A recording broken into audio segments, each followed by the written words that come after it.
gotta get a smoothie here at Smoothie King because my buddy, my roommate back in the day, taught me after a night of drinking. What can I get for you? Hello, I'm gonna get the mango kale large. My roommate back in DC, we would go out, we'd have a good time. I never was like a hardcore drinker or anything like that, but like we'd go out and have a good time. I was good at that. And one morning he wakes us up and it's like normal time, like 7:30, 8 o'clock on a Saturday. He's like, get up, get up. I'm like, dude, no. Do you want your receipt? Yeah, please. Thank you. Get my receipt. Try to manage my money better. I'm trying to create better systems. I like to like pay for my food in cash because it's easier to account for, because I don't account for all my food or drinks. But I can account for, like, I have $600 in the account for the month, or $900 or whatever it costs to run a family. Part of that I'll put in my wallet as a form of cash. Other parts of that I'll put in an envelope. Basically, my wife does the shopping. You hear that? That's my truck. It makes random honk noises now. Like, I'm not sure why. I gotta go see my buddy who's got an old 7.3 he might want to sell and be like, dude, I might have to jump into the two-wheel drive 7.3. Hey. Hey, thank you so much. Have a great day. Super cool. Like, positive people. Yeah, so my roommate back in the day, we would drink. We'd go out drinking, doing that thing. Young guys living in DC, kind of like a frat house. It was definitely a frat house. If you've ever heard of Liberty House, you know, you were there. Liberty House is famous in Arlington, absolutely famous. And he'd wake us up 8:30 on a Saturday after drinking on Friday night or something like that, and be like, get up. Get up! And he's from Michigan. I love him. And he's like, get up! Travis, get up! And I was like, no, dude. I'm so hungover right now, dude. Like, just no. And he's like, get up! Get up! We're going to get bagels. We're going to get coffee. We're going to get smoothies. And he would have this thing. He's like, if you don't get up right now, if you sit there and lay down and just roll over, this will be all day. You will lose your day. But if you get out of bed right now, go get a bagel, get coffee, and get a big smoothie, get home, take a shower, work out, whatever, we'll have this day back. This will be our day. And it felt like I didn't know this, you know, like, because I was 22. I didn't know anything about really going out and partying. I wasn't really a partier in undergrad. I didn't do any of that. I just worked. And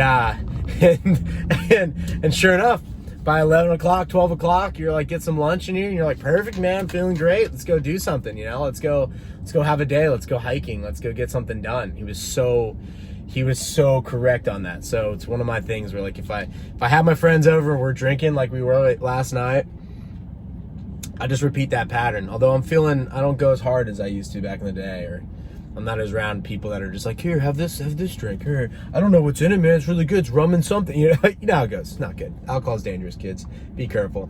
Although DC was fun back then because you had the metro. You just metro home, and if you're with your people, like, you know, it'd be a lot of fun. You know, you walk back home. I mean, it'd be so fun.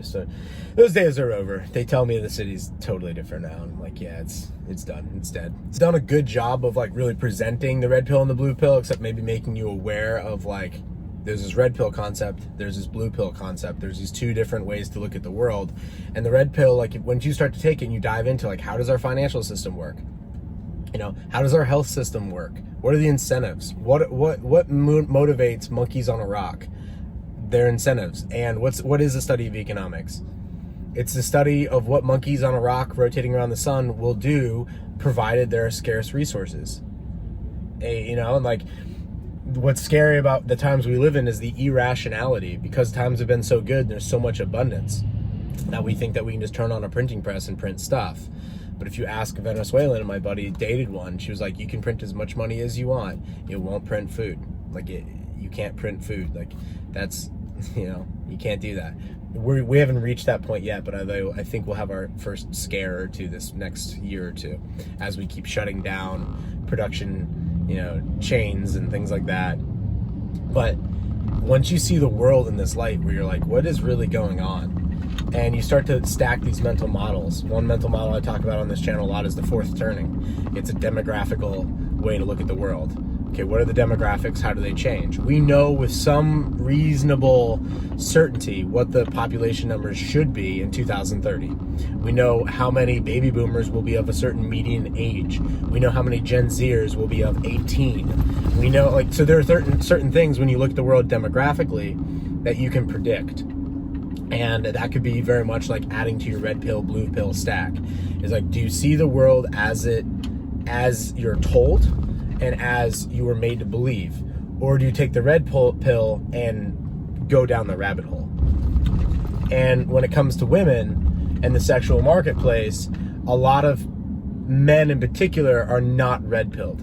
They're just out there chasing tail, not chasing excellence. If they chased excellence and they chase success in their own life, women will come. But that is the problem. Most of these hoes you don't want. You don't want 99% of the women out there. They would not qualify for. If you are a guy that wants to go places in life, you have to be extremely careful who you let in your inner circle.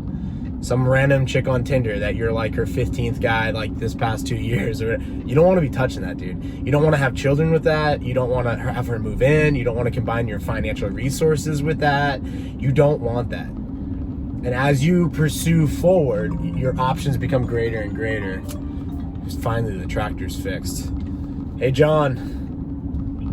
Hey, Colt, what's up, bro? That tractor's ready. Oh, sweet. Love you, man. Thank you. Yeah, no problem. I'll be in an hour or two to get her. Okay. All right, bro. See ya. See ya.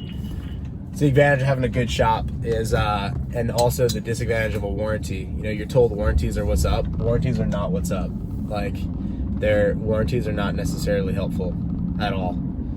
And that's one thing I have found the hard way in the last few years is, like, if your machine is warranted, it doesn't necessarily, it's sometimes better just take it to a private shop and be like, fix it, because I want it on Monday morning. And thankfully, I'm getting my machine on Monday morning. So, anyway, I hope that's helpful to you. The red pill, blue pill concept, it's a rabbit hole. So all I'm doing is just pointing out, hey, there's a red pill here and there's a blue pill here. And when it's layers deep and it's in everything, but particularly in women, which is a subject I can distill down and probably think more through. But men need to be aware of how our culture and our mating rituals have really devolved in a big, big kind of way. And as a man, you need to be extremely cautious as to who and what you let into your life, because it will absolutely destroy you. I have a story. I have a bad personal story, bad personal relationship that I'll probably jump into here in the next few videos. I just have to figure out how tactfully to present it, because I want it to click with people. I want people to be like, okay, yes, I get this. I want people to understand, okay,